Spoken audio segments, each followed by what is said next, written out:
ഒരുപാട് സ്നേഹത്തോടെ മിനീസ് കിച്ചണിലേക്ക് ഹാർദവമായ സ്വാഗതം.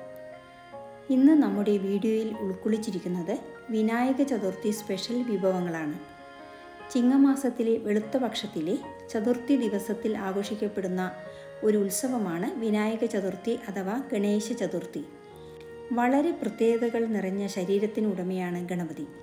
തലയ്ക്ക് ചേരാത്ത ഉടലും, ഉടലിനു ചേരാത്ത വയറും, വയറിനു ചേരാത്ത കാലും, ശരീരത്തിന് ചേരാത്ത വാഹനവും എല്ലാം ഗണപതിയെ മറ്റു ദേവതകളിൽ നിന്ന് വ്യത്യസ്തനാക്കുന്നു. പരസ്പരം ചേരാത്ത അനേകം വസ്തുക്കളുടെ കൂട്ടമാണ് പ്രപഞ്ചം. ഇതുതന്നെയാണ് ഗണപതി സങ്കല്പത്തിനു പിന്നിലുള്ളത്. ദേവ, മനുഷ്യ, മൃഗ, പക്ഷി, വൃക്ഷഗണങ്ങളുടെ പതി അഥവാ നാഥൻ എന്ന അർത്ഥമാണ് ഗണപതി എന്ന വാക്കുകൊണ്ട് ഉദ്ദേശിക്കുന്നത്. എല്ലാ വിഘ്നങ്ങളും മാറ്റി എല്ലാവരെയും ജ്ഞാനത്തിൻ്റെയും വിജയത്തിൻ്റെയും പ്രതിരൂപമായ ഗണപതി എല്ലാവരെയും അനുഗ്രഹിക്കട്ടെ എന്ന് പ്രാർത്ഥിക്കുന്നു. ഇന്ന് നമ്മൾ ഉണ്ടാക്കുന്നത് ഗണപതി ഭഗവാന് പ്രിയപ്പെട്ട മോദകവും എള്ളുണ്ടയും കടലച്ചൂണ്ടലും സുഖിയനും ഉഴുന്നുവടയുമാണ്. വീഡിയോയിലേക്ക് പോകുന്നതിന് മുമ്പ് നിങ്ങൾ ആദ്യമായിട്ടാണ് നമ്മുടെ ചാനൽ കാണുന്നതെങ്കിൽ ഒന്ന് സബ്സ്ക്രൈബ് ചെയ്ത് താഴെ കാണുന്ന ബെൽ ബട്ടൺ കൂടി ഇനേബിൾ ചെയ്യുമല്ലോ. എന്നാലേ നമ്മളിടുന്ന വീഡിയോസിൻ്റെ തുടർ നോട്ടിഫിക്കേഷൻ നിങ്ങൾക്കുടനെ ലഭിക്കുകയുള്ളൂ. ആദ്യം നമ്മൾ ഉണ്ടാക്കാൻ പോകുന്നത് കടലച്ചൂണ്ടലാണ്. ഇതിന് കടല തലേന്നു തന്നെ വെള്ളത്തിൽ കുതിർക്കാനിടുക. 8 മണിക്കൂറെങ്കിലും മിനിമം കടല കുതിർക്കാനിടണം. എന്നാലേ കടല നല്ലപോലെ വെന്തു വരികയുള്ളൂ. ഇനി കടല നല്ലപോലെ 2-3 പ്രാവശ്യം കഴുകി കുക്കറിലേക്ക് ഇട്ട് കൊടുക്കാം. കടല വേവുന്നതിനാവശ്യമായ വെള്ളവും പാകത്തിന് ഉപ്പും ചേർത്ത് വേവിക്കുക. 6 വിസിൽ വരുന്നത് വരെ വേവിക്കുക. അതിനുശേഷം ഗ്യാസ് ഓഫ് ചെയ്ത് കുക്കർ തണുക്കുവാൻ വയ്ക്കുക. ആറിയതിനു ശേഷം കുക്കർ തുറന്ന് വെള്ളം കളഞ്ഞ് കടല എടുത്തു വയ്ക്കുക. കടല നല്ലപോലെ വേവണം. ഇനി ഗ്യാസ് കത്തിച്ച് ഒരു പാൻ വയ്ക്കുക. പാൻ ചൂടായി വരുമ്പോൾ 1 സ്പൂൺ എണ്ണ ഒഴിച്ചു കൊടുക്കാം. എണ്ണ ചൂടായാൽ 1 സ്പൂൺ കടുക്, 1 സ്പൂൺ ഉഴുന്നുപരിപ്പ്, 3 വറ്റൽമുളക് മുറിച്ചത്, കുറച്ച് കറിവേപ്പില എന്നിവ ചേർക്കുക. കടുക് പൊട്ടിക്കഴിഞ്ഞാൽ ഊറ്റിവെച്ച കടലയിട്ട് കൊടുക്കുക. 1/4 സ്പൂൺ കായപ്പൊടി കൂടി ചേർത്ത് കൊടുക്കാം.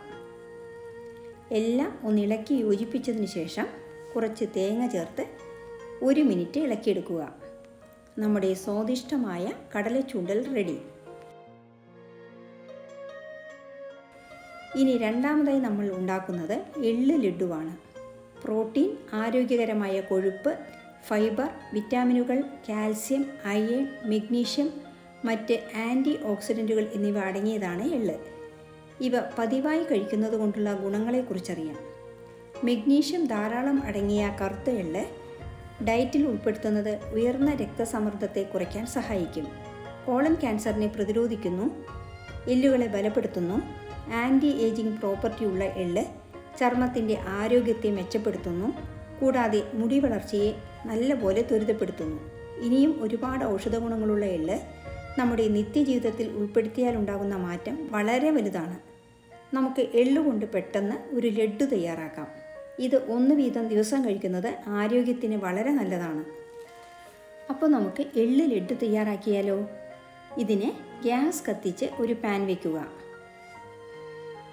പാൻ ചൂടായാൽ 1 കപ്പ് കറുത്ത എള്ള് ചേർത്ത് വറുക്കുക. എള്ള് ആദ്യം നല്ലപോലെ കഴുകി 1 ദിവസം വെയിലത്ത് വെച്ചിട്ടാണ് നമ്മൾ വറുക്കുന്നത്. സിമ്മിൽ വെച്ച് വറുക്കുക. എള്ള് പൊട്ടി നല്ല മണം വരുമ്പോൾ വാങ്ങി ചൂടാറാൻ വയ്ക്കുക. ഇളം ചൂടോടെ മിക്സി ജാറിലിട്ട് പൊടിക്കുക. എള്ളിൽ എണ്ണയുടെ അംശം ഉള്ളതുകൊണ്ട് തന്നെ കുഴഞ്ഞ പരുവത്തിലാണ് പൊടിഞ്ഞു കിട്ടുക. ഇനി ഇതിൻ്റെ കൂടെ 1 സ്പൂൺ ഏലയ്ക്ക പഞ്ചസാര ചേർത്ത് പൊടിച്ചതും 1/4 കപ്പ് തൊട്ട് 1 കപ്പ് വരെ ശർക്കര പൊടിച്ചതും ചേർത്ത് പൊടിക്കുക.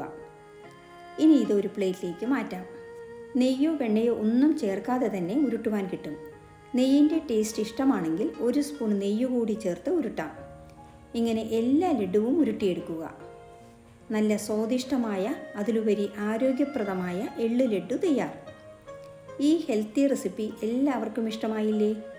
മെലിഞ്ഞവർക്ക് എള്ള്, തടിച്ചവർക്ക് കൊള്ള് എന്നൊരു പ്രയോഗമുണ്ട്.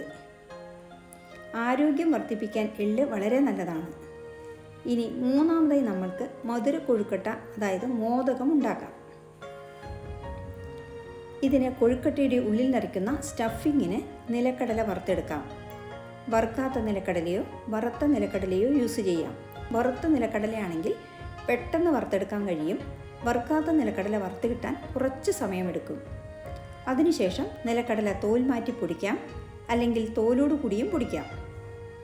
വറുത്ത നിലക്കടല ആറിയതിനു ശേഷം പൊടിച്ചാൽ മതി. നിലക്കടല തണുക്കുന്ന സമയം കൊണ്ട് നമ്മൾക്ക് കൊഴുക്കട്ടയുടെ മേൽമാവ് തയ്യാറാക്കാം. വളരെ സിമ്പിളായി ഇത് കുഴച്ചെടുക്കാം.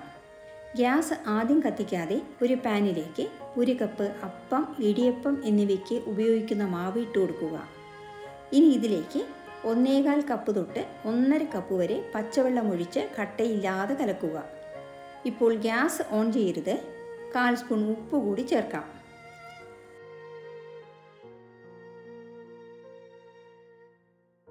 നല്ല സ്മൂത്ത് മാവ് കിട്ടാൻ 1 സ്പൂൺ വെളിച്ചെണ്ണ കൂടി ചേർത്ത് കൊടുക്കുക. ഇനി ഗ്യാസ് കത്തിച്ച് സിമ്മിൽ കുറുക്കുക.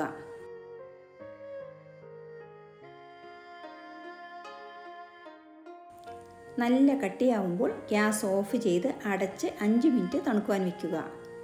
ഈ സമയം നമ്മൾക്ക് ഫില്ലിംഗ് തയ്യാറാക്കാം. നിലക്കടല ലേശം ചൂടോടുകൂടി തന്നെ പൊടിച്ചെടുത്ത് വയ്ക്കുക. അതിനുശേഷം ഗ്യാസ് കത്തിച്ച് 1 സ്പൂൺ നെയ്യ് ചേർക്കുക.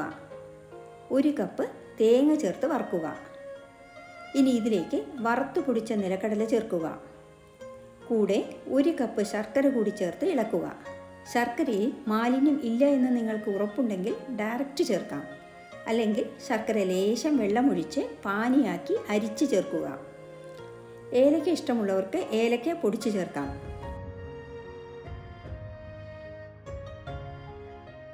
ഗ്യാസ് കത്തിച്ച് ഒരു ഇല പാട്ടിയെടുക്കുക. നമ്മൾ കുറുക്കിയെടുത്ത മാവ് നല്ല സോഫ്റ്റായി കുഴയ്ക്കുക. നമ്മുടെ ഫില്ലിങ്ങും തയ്യാറായിട്ടുണ്ട്. ഇനി നമ്മൾക്ക് കൊഴുക്കട്ട പരത്താം. 2-3 രീതിയിൽ ഇത് ചെയ്യാം. ഇലയിൽ ലേശം നെയ്യ് പുരട്ടി കൊടുക്കുക. ഒരു ഉരുള മാവ് വെച്ച് അതിന് മുകളിൽ പ്ലാസ്റ്റിക് ഷീറ്റ് വെച്ച് മാഷർ ഉണ്ടെങ്കിൽ അത് വെച്ച് പരത്താം. പ്ലാസ്റ്റിക് ഷീറ്റിൽ എണ്ണ പുരട്ടണം. ഇനി നമ്മുടെ സ്റ്റഫിംഗ് നടുക്ക് വെച്ച് ഇല മടക്കാം. അല്ലെങ്കിൽ മോൾഡ് വാങ്ങിക്കുവാൻ കിട്ടും, അതിലും കൊഴുക്കട്ട തയ്യാറാക്കാം. ഇനി ഇതൊന്നുമില്ലെങ്കിൽ കയ്യിൽ ഒരു ഉരുള മാവെടുത്ത് പരത്തി നടുക്ക് സ്റ്റഫിംഗ് വെച്ച് ഉരുട്ടിയെടുക്കുക. ഇനി ഇത് സ്റ്റീമറോ ഇഡ്ഡലി പാത്രത്തിലോ വെച്ച് ആവി കയറ്റുക. 10 മിനിറ്റ് സ്റ്റീം ചെയ്താൽ മതിയാവും. നമ്മുടെ നല്ല ഷൈനിങ്ങോട് കൂടിയ ഗണപതി ഭഗവാന് പ്രിയപ്പെട്ട മോദകം തയ്യാർ. വിഘ്നേശ്വരനെ ഇഷ്ടപ്പെട്ട ഈ നിവേദ്യം മാത്രം ഉണ്ടാക്കി ഭഗവാന് സമർപ്പിച്ചാലും മതി. ഇത് എല്ലാവരും ഉണ്ടാക്കി ഭഗവാനെ നിവേദിച്ച് ഭഗവാന്റെ അനുഗ്രഹം എല്ലാവർക്കും ഉണ്ടാകട്ടെ എന്ന് പ്രാർത്ഥിക്കുന്നു. ഇനി നമ്മൾ ഉണ്ടാക്കുന്നത് സുഖിയനാണ്.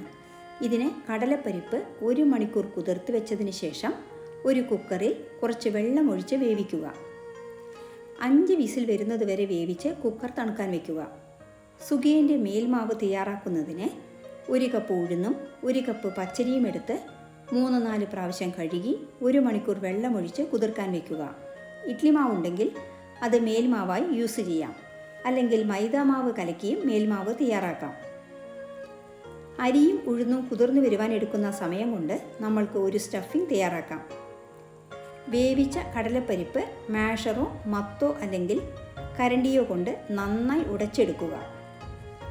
ഗ്യാസ് കത്തിച്ച ഒരു പാത്രത്തിൽ 2 അച്ച് ശർക്കര ലേശം വെള്ളമൊഴിച്ച് അലിയിച്ച് വയ്ക്കുക. ഇനി ഗ്യാസ് കത്തിച്ച ഒരു പാനിൽ 1 സ്പൂൺ നെയ്യ് ചേർത്ത് കൊടുക്കുക. നെയ്യ് ഉരുകുമ്പോൾ 1 കപ്പ് തേങ്ങ ചിരവിയത് ചേർത്ത് വഴറ്റുക. തേങ്ങ നിറം മാറി ലൈറ്റ് ഗോൾഡൻ കളറായാൽ നമ്മൾ തയ്യാറാക്കിയ ശർക്കരപ്പാനി അരിച്ച് ഇതിലേക്ക് ചേർക്കുക. തേങ്ങയും ശർക്കരപ്പാനിയും ചേർന്ന് തിളച്ച് വരുമ്പോൾ നമ്മൾ ഉടച്ചു വെച്ച കടലപ്പരിപ്പ് ചേർത്ത് കൊടുക്കാം. ഇനി ഇത് വെള്ളം വറ്റി കുറുകിക്കഴിഞ്ഞാൽ ഗ്യാസ് ഓഫ് ചെയ്ത് തണുക്കാൻ വയ്ക്കാം. ഈ നേരം കൊണ്ട് നമ്മൾ കുതിർക്കാൻ വെച്ച അരിയും ഉഴുന്നും കുതിർന്നു വന്നിട്ടുണ്ട്. ലേശം ഉപ്പ് കൂടി ചേർത്ത് വെള്ളം തെളിച്ച് നല്ല സ്മൂത്ത് പേസ്റ്റായി അരയ്ക്കുക. വെള്ളം കൂടിപ്പോകരുത്. ഇനി അഥവാ വെള്ളം കൂടിയാൽ പേടിക്കേണ്ട, കുറച്ച് മൈദാമാവ് ചേർത്താൽ മതി. ഇഡ്ഡലി മാവിൻ്റെ കൺസിസ്റ്റൻസിയാണ് സുഖിയൻ്റെ മേൽമാവിന് വേണ്ടത്. നമ്മൾ തണുക്കാൻ വെച്ച കടലപ്പരിപ്പ് മിശ്രിതം ഇനി ചെറിയ ഉരുളകളാക്കി ഉരുട്ടി വയ്ക്കാം. ഈ ഉരുള വെച്ചിട്ടാണ് ബോളി ഉണ്ടാക്കുന്നത്. ഇത് കുറച്ച് കൂടുതൽ ഉണ്ടാക്കി ഫ്രിഡ്ജിൽ സൂക്ഷിച്ച് മൈദാമാവ് കുഴച്ച് നടുക്ക് ഈ പൂരണം വെച്ച് പരത്തി ബോളി ചുട്ടെടുക്കാം. ഇങ്ങനെയും ഒരു ഓപ്ഷൻ ഉണ്ട് എന്ന് പറഞ്ഞുവെന്നേ ഉള്ളൂ. നമ്മൾ ഈ പൂരണം വെച്ച് ഇന്ന് സുഗിയനാണ് ഉണ്ടാക്കുന്നത്. ഇനി നമ്മൾക്ക് സുഗിയൻ വറുത്തെടുക്കാം. ഗ്യാസ് കത്തിച്ച് ഒരു കടായി വെച്ച് അതിലേക്ക് നിങ്ങൾക്കിഷ്ടമുള്ള എണ്ണ ഒഴിച്ചു കൊടുക്കുക. എണ്ണ ചൂടായോ എന്നറിയാൻ മാവിൽ നിന്നും ഒരു ചെറിയ ഉരുള മാവെടുത്ത് എണ്ണയിലേക്കിട്ടാൽ മാവ് എണ്ണയുടെ അടിയിൽ പോയി ഉടനെ മുകളിൽ പൊന്തി വരുന്നുണ്ടെങ്കിൽ മനസ്സിലാക്കാം എണ്ണ പൊരിക്കാൻ ആവശ്യമായ ചൂടായിട്ടുണ്ടെന്ന്. അല്ലെങ്കിൽ എണ്ണയുടെ മുകളിൽ കൈവച്ചാൽ കയ്യിൽ ചൂടടിക്കുന്നുണ്ടെങ്കിലും മനസ്സിലാക്കാം എണ്ണ കറക്റ്റായി ചൂടായിട്ടുണ്ടെന്ന്.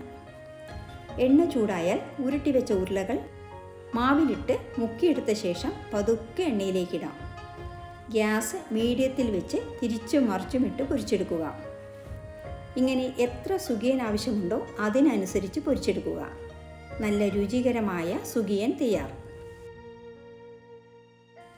ഇനി അടുത്തതായി നമ്മൾക്ക് ഉഴുന്നുവട തയ്യാറാക്കാം. ഇതിന് 1 കപ്പ് ഉഴുന്ന് 2 മുതൽ 3 മണിക്കൂർ വെള്ളമൊഴിച്ച് കുതിർക്കാൻ വയ്ക്കുക. ഉഴുന്ന് 2-3 പ്രാവശ്യം കഴുകി വെള്ളം നല്ല ക്ലിയർ ആവണം. കുതിർക്കാൻ ഉപയോഗിക്കുന്ന വെള്ളം ചേർത്ത് മാവ് അരയ്ക്കാം, അല്ലെങ്കിൽ ഐസ് ക്യൂബ് ഇട്ട് അരച്ചെടുക്കാം. അധികം വെള്ളം ചേർക്കാതെ കട്ടിയിൽ നല്ല സോഫ്റ്റായി അരയ്ക്കുക. അരച്ച മാവിലേക്ക് 1/4 സ്പൂൺ ഉപ്പ്, കുറച്ച് കറിവേപ്പില ചെറുതായി മുറിച്ചത്, 2 പച്ചമുളക് വട്ടത്തിൽ അരിഞ്ഞത്, ഒരു ചെറിയ തണ്ട് ഇഞ്ചി ചെറുതായി മുറിച്ചത്, കുറച്ച് മല്ലിയില, അര സവാള പൊടിയായി അരിഞ്ഞത്. ഇതിനു പകരം ചെറിയ ഉള്ളി നൈസായി മുറിച്ചും ചേർക്കാം. 1/2 സ്പൂൺ മുഴുവനോടെയുള്ള കുരുമുളക് എന്നിവ ചേർത്ത് ഇളക്കി യോജിപ്പിക്കുക. മാവ് ഗ്രൈൻഡറിൽ അരച്ച പോലെ കിട്ടാൻ ബീറ്റർ വെച്ചോ അല്ലെങ്കിൽ കൈകൊണ്ടോ അതുമല്ലെങ്കിൽ ഇലക്ട്രിക് ബീറ്റർ വെച്ചോ 5 മിനിറ്റ് നല്ലപോലെ ബീറ്റ് ചെയ്യുക.